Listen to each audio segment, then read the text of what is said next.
Hi, my name is Adrian Amador. I'm a director of process chemistry, and I work at Cambrex in Waltham, Massachusetts.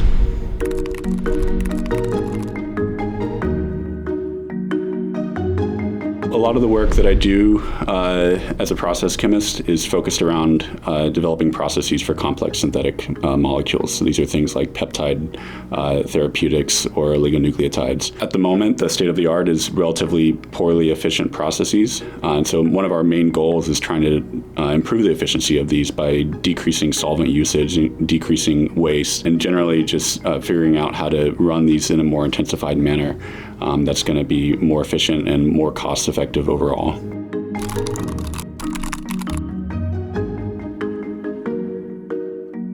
At Cambrex, we're kind of coming to this from a different perspective, where we're trying to develop liquid phase processes to produce these types of molecules, which is a substantial step change away from the traditional technology, which is solid phase peptide synthesis.